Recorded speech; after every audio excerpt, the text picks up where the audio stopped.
Yes, we are constantly bombarded with the bad news about climate crisis. And that's because this is a very serious issue. The stakes are high and it's already affecting people, and the price of not solving this problem is vast, almost too large to imagine. Hi everyone, this is Fahana Yasmi Shuchona, currently an ICAEW CFAB student, and the video that I'm making right now, the video will examine about accountants' role as climate champions and how and why should the profession lead on climate action. Consideration number one, net zero. Net zero means striking a balance between what we emit and what we remove. To stop global warming, we have to get our greenhouse gas emissions down to zero. But for every country to immediately shut down all greenhouse gas releasing activities would be an enormous challenge, especially since some countries have built up an economic head start with no restrictions. So instead, we can use an approach called net zero. Net zero means that for every molecule of greenhouse gas we put into the air, we also take one out, making our net emissions zero. Net zero requires us to make big changes today, use less, more efficiently, and even bigger technological changes for the future, like replacing all greenhouse gas emitting activities with clean ones. For example, let's say 100 tons of carbon dioxide are being discharged into the atmosphere by a company, then that company needs to take action to offset that carbon dioxide like planting trees. You can see on my screen, the headline says that world set for hottest July on record. Do you know that scientists at Goddard Institute for Space Studies in New York recently reported that last year, July 2023, was the hottest month ever in the global temperature record? It is now 46 years since Earth has had a colder than average year. Also, manufacturing and industry produce emissions, mostly from burning fossil fuels. The issue with this is that we're releasing carbon into the environment and ruining the planet for future generations. That's why it's very important that we move towards rapid net zero transition. A rapid net zero transition plan is a key mechanism in tackling the climate change. It outlines how an organization will pivot its assets, operations, and business model so that it halves its greenhouse gas emissions by 2030 and reaches net zero by 2050 at the latest. Now let's start discussing about consideration number two, which is reason of being the leading role of accountancy profession on climate action. International Federation of Accountants (IFAC) has published in its report named Time for Action on Sustainability: Next Steps for the Accountancy Profession and identified key reasons on why the accountancy profession must lead on climate action. It's a two-page report, and on the screen, it's a key reasons part that IFAC has identified for accountants to lead on climate action. Let's go one by one. They are first one is information and data. See, professional accountants are at the center of information flows and decision making, uniquely positioned to capture, analyze, report on, and assure sustainability information. For example, Unilever wants to reduce its carbon footprint. Here, accountants can help them track energy consumption across different facilities, identify areas for improvement, and report on their progress towards emissions reduction targets. Then, the second one is relevant skills and competencies. Accountants have a deep understanding of a company's business model, its revenue streams, and cost structures. This knowledge is crucial for integrating sustainability consideration into core business operations. For example, a food company wants to source its ingredients from sustainable farms. Accountants can work with sustainability experts to assess the financial viability of different sourcing options and develop strategies for managing the associated risk and opportunities. Then we come to the third one, which is global reach. Professional accountants are globally connected to meet the needs of global capital markets, global clients, and global supply chains. They provide service to multinational companies operating across different countries. This global reach allows them to promote consistent and high quality sustainability reporting practices across international markets. Then the fourth one is about high quality assurance. See, credibility of information about sustainability is strengthened by assurance processes. Assurance services applied by professional accountants in compliance with quality management standards and an ethical framework enhance credibility and trust in sustainability disclosure. For example, ICAEW chartered accountants are bound by ICAEW Code of Ethics, integrity, objectivity, professional competence and due care, confidentiality, professional behavior. This ethical framework promotes trust and transparency in sustainability assurance. So, if an investor considers an investment in a renewable energy company, he may rely on an assurance report prepared by a qualified accountant to assess the accuracy of the company's reported financial and sustainability performance. The last one is about the public interest mandate.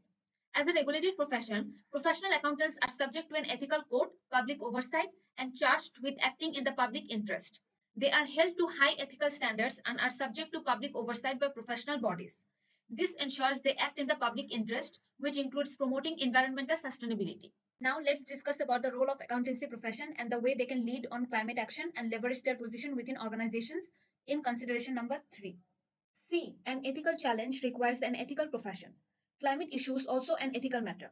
Companies owe it to their own stakeholders to factor climate into their business analysis, disclosure, and overall strategy. This is another way in which accountants are ideal for tackling these problems. The professional accounting qualifications mandate the highest ethical standards and require certified professionals to closely follow best practices in ensuring ethical reporting and decision making, including emerging ESG issues vital to companies across industries and their shareholders, employees, and customers. On the screen, you are now seeing Miss Yulin Fang, who leads PwC Singapore's Sustainability and Climate Change Practice, delivering speech at TEDx event on how accountants can help fight climate change. She tells us that accountants combat climate change by going MAD. M means that measurement and disclosure. For accountants, measuring and declaring greenhouse gas emissions, often known as carbon accounting, is a natural next step as the two are similar to one another. In fact, there are a lot of accounting and reporting guidelines in the GHG protocol. A meaning add credibility. For a very long time, auditors and accountants have been confirming both financial and non-financial facts. In terms of climate change, this can also be done such as making sure carbon offsets are producing the carbon savings they claim to. Credibility is added to the organization's climate activity and reporting by independent assurance of climate reporting. D means that driving change. Harmonized sustainability reporting standards are being developed by the trustees of the IFRS Foundation. IFRS S1 and IFRS S2 are the first IFRS sustainability disclosure standards that have been issued by the International Sustainability Standards Board ISSB in June 2023. IFRS S1 sets out the general requirements for a complete set of sustainability related financial disclosures. IFRS S1 is designed to apply in conjunction with IFRS S2, which is a topic based standard that specifies disclosures relating to climate. Thus, a significant obstacle to climate accountability is being removed by the accountancy profession. Let's explore the way accountants will lead on climate action and leverage their position within organizations. IMA Institute of Management Accountants delivers a calls to action in IFAC website, as you can see on screen, for professional accountants through its article named How Management Accountants Can Guide Companies on Climate. Here is how it will happen. The first point is about leveraging financial analysis skills to address climate issues. Accountants are the financial analysis experts. Their ability to analyze complex data is essential for translating climate issues into financial terms. This empowers businesses to understand the financial risk and opportunities associated with climate change. And they can identify areas most vulnerable to climate impacts, for example, extreme weather, and those contributing the most carbon emissions. This knowledge guides companies towards better resource management and emission reduction strategies. And then, as climate reporting standards evolve, for example, ICSB framework, accountants are well positioned to navigate these guidelines and ensure accurate and relevant sustainability disclosures. And accountants' data analysis and internal control skills are crucial for guaranteeing the reliability of an organization's climate data, fostering trust and transparency. The second one we found is drawing on cross functional insights. Accountants have a unique understanding of all departments within a company due to their focus on the entire business. This expertise is valuable for addressing climate issues. A holistic view is necessary to accurately assess climate risk and carbon emissions and make informed decisions. Traditional accounting that only considers a company's direct emissions is no longer sufficient. Companies are increasingly expected to measure indirect emissions and those caused by suppliers, scope 3 emissions. Additionally, even if a company's operations are not directly affected by climate change, its suppliers or customer markets might be, impacting its business. Accountants with a broad perspective can be key in providing insights that lead to effective and strategic decision making on climate issues. The third way is that accountants can play a leading role in strategic planning.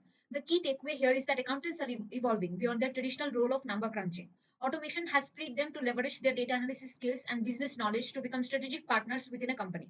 This means they're increasingly involved in high level decision making at the leadership table. This is particularly important for strategic issues like climate change, where accountants can ensure these considerations are factored into the company's overall direction. Now, coming to consideration number 4, let's discuss the way accountants address the interconnected challenges of climate change, nature loss, and social inequality. Climate change, nature loss, and social inequality are deeply intertwined. Sustainable development is hampered by a vicious cycle caused by climate change, which particularly impacts vulnerable communities, makes resource scarcity worse, and causes already existing social inequalities. For accountants to address these interconnected challenges, the first solution is risk assessment and integration. Accountants can integrate climate change, nature loss, and social inequality risk into financial planning and decision making. For example, a global food and beverage company named Nestle has integrated climate change risk into their financial planning. They assess the potential impact of water scarcity on their production facilities and factor this risk into their long term investment decisions. The second solution is sustainable investment analysis. Accountants can evaluate the environmental and social impact of potential investments alongside financial returns. They can encourage investments in renewable energy, sustainable forestry practices, and community development projects. The third one is supply chain sustainability. Accountants can assess the sustainability practices of suppliers throughout the value chain. For example, a consumer goods giant, Unilever, works with its suppliers to implement sustainable practices throughout their supply chain. They have developed programs to reduce water uses and waste generation in their agricultural supply chains. The fourth one is transparency and reporting. Accountants can develop and implement transparent reporting frameworks that disclose the organization's impact on climate change, nature loss, social inequality. For example, Ørsted, one Danish multinational renewable energy company, is a leader in sustainability reporting. They disclose their greenhouse gas emissions, investments in renewable energy sources, and their social impact on local communities. Their sustainability reports are audited by a qualified accounting firm. The fifth one is costing environmental and social impacts. Accountants can develop methods to account for the true cost of doing business, including environmental and social externalities. This can reveal hidden costs associated with unsustainable practices. The sixth one is advocacy and collaboration. Accountants can advocate for strong environmental and social regulations. They can collaborate with NGOs and other stakeholders to develop and implement solutions for a more sustainable and equitable future. In the transition to a net zero economy, the profession needs skills and capabilities such as expertise in carbon accounting, sustainable finance. Let's discuss this in consideration number 5. The Big Four accounting firm PwC's range of services in terms of ESG and sustainability value creation will help us better understand as to what type of skills and capabilities that the accountancy profession needs to accelerate the transition to net zero economy. There are total 5 pillars with sub skills along with technology support. Under Pillar 1, the areas that accounting professionals need skills and capabilities are climate risk and scenario analysis. Then we have GHG accounting, net zero strategy and roadmap, and then social impact analysis, and also access to financing for energy transition and net zero strategies. And the last one is green taxonomy alignment. Under pillar 2, we have carbon market advisory. Under this, the accounting professionals, we as accounting professionals have to know about carbon related technical aspects, and then technical and legal carbon eligibility assessment and registration process support to carbon market. And then we also have to know about carbon project financial modeling. Under pillar 3, we have sustainability reporting and assurance. Here we have to have knowledge about sustainability reporting strategy and training, as well as how we can do the materiality assessment. And then comes the ESG metrics identification. And the fourth one is having knowledge on gap analysis on reporting framework and standards, as well as on the ESG rating agencies framework. And then the last one is sustainability report assurance, to provide the assurance over the sustainability report to build trust with stakeholders. Now we have come to pillar 4, which is sustainable finance. Here we as accounting professionals needs to know about how can we develop sustainable finance framework, as well as assist in implementing green taxonomy. And then we also have to know how can we integrate climate related risk into banks risk management, and also to develop transition plan for financial institutions. Now we have come to pillar 5, which is other sustainability transformation. Here we have to know about sustainability strategy development, and also it's very important that we also have knowledge on ESG risk and governance, ESG internal audit, ESG training, ESG research and development, and also DEI, people and culture. And again, we also have to knowledge on sustainable supply chain advisory. Besides these 5 pillars, we as accounting professionals also need to be technologically efficient. That means having knowledge on ESG reporting tool and also emission tracker. Now let's discuss about the roles of business, government, public sector, and civil society in consideration number 5. Let's go one by one. Let's start with businesses roles first. ACCA has outlined in its report named Climate Action and the Accountancy Profession Building a Sustainable Future about the immediate steps that businesses can take to reduce their carbon footprint and eventually make a positive impact. They are first get executive level buy in for climate action, and then ensure that climate related risks are fully integrated into business strategy, and also integrate ESG climate KPIs and risk considerations into decision making from strategic to operation levels. And then businesses have to educate and raise the level of knowledge and expertise among all employees, and in particular the finance teams, on the importance of ESG and climate action. And then apply circular economy principles in key aspects of the business. The circular economy is basically a model of production and consumption that moves away from the traditional linear model of take, make, waste. It focuses on three core principles: reduce, reuse, recycle. Businesses can start from promoting reusable takeaway food containers to switching to refurbished laptops and electronic devices, and then harness renewable energy sources. It means that embrace LED lighting, smart thermostats, and energy efficient appliances to minimize energy consumption. Consider solar lighting for outdoor spaces and explore renewable energy options. And then businesses can also cut travel emissions. Promote work, promote remote work and use low carbon transport like cycling or carpooling. Choose fuel efficient and smart travel options when necessary. In ACC published report named Climate Action and the Accountancy Profession Building a Sustainable Future, in terms of the roles of the governments, they must raise their efforts in not just setting net zero targets by a specified year, but also intermittent targets for the end of each decade leading up to 2050. And then governments must help business through practical guidance and support through involvement of local and regional authorities. They must establish knowledge hubs where governments and those organizations leading the way in carbon reduction and net zero can provide expertise and support tools. Governments need to work together, particularly with SMEs, in preparing for and delivering carbon reduction and net zero targets. In terms of the roles of the public sector, it can set ambitious climate targets and implementing such regulations, and then it can direct public funds towards green projects. The public institutions also have to be operated sustainably, and it should educate citizens about climate change. It should support R&D of clean technologies, and the public sector should work collaboratively with private sector business, civil society organization, and international bodies to accelerate climate action.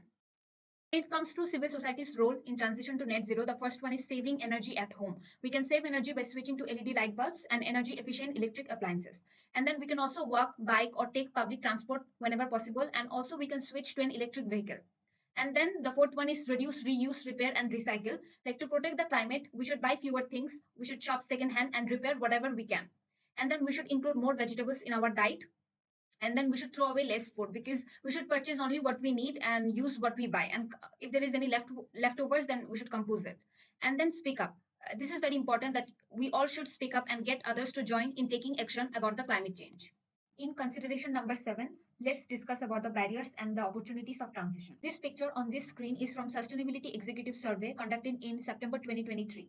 The most important barrier to developing a net zero plan, named by 50% of companies overall, is cost and scale of capital expenditure. This is closely followed by three related roadblocks: lack of feasible technological solutions, regulatory challenges, and difficulties in measuring and monitoring impact. The discussion so far suggests three priorities for action for governments to overcome the barriers: creating policy certainty, facilitating investment in mitigation and adaptation, and turbocharging innovation. The transition also presents opportunities. It has a positive impact on climate. It accelerates economic growth and job creation opportunities. There is increased energy security and resilience, as well as protection of the environment and natural resources. It has operational benefits too, like it attracts investments, reduces cost, and engagement of more customers. Let's take the example of China in this case. According to recent report from the World Resources Institute, in striving for net zero emissions, China can save millions of lives, create millions of jobs, and boost the economy with nearly US 1 trillion in social and economic benefits in year 2050. There are several examples of organizations leading the way in climate action. Let's discuss this in consideration number 8. Professional accounting bodies such as ICAEW have launched initiatives for net zero transition. Carbon neutrality. In autumn 2020, ICAEW became the first major professional body to declare carbon neutrality. And then also digital transformation. A key part of carbon reduction strategy was going fully digital with their publications and resources. This eliminates the environmental impact of paper production and physical distribution. And then standalone sustainability qualification. Recognizing the growing importance of sustainability in business, ICAEW have launched the Sustainability Certificate, which equips professionals with the knowledge and skills to integrate sustainability practices into their work. And then embedding sustainability in ACA curriculum. Understanding sustainability is crucial for future accountants. ICAEW has embedded sustainability principles into the ACA curriculum, ensuring future chartered accountants are well versed in this critical area. And then organizing the ICAEW Climate Essay Competitions, in which I myself am a participant. And while researching, I got to learn and be aware of so much. By arranging such competitions, ICAEW is raising awareness, engaging the youth, generating ideas and solutions, and educating the public at large. First of all, a big thanks to ICAEW's respective committee for organizing this event related to a world of three zeros: zero poverty, zero unemployment, zero net carbon emissions. Let's remember the origin of this issue, which actually started from social accounting as an approach in the early 1970s. Since then, at present, ICSB have published IFRS S1 and IFRS S2 for sustainability reporting framework, and professional accountants under ICAEW are working in terms of compliance of these standards. We sincerely thank the presentation source material owners for their publications. Because of this video could be made. Thank you to everyone for staying till here and who is going to help us in achieving a net zero future. And I hope you all agree an important first step starts today.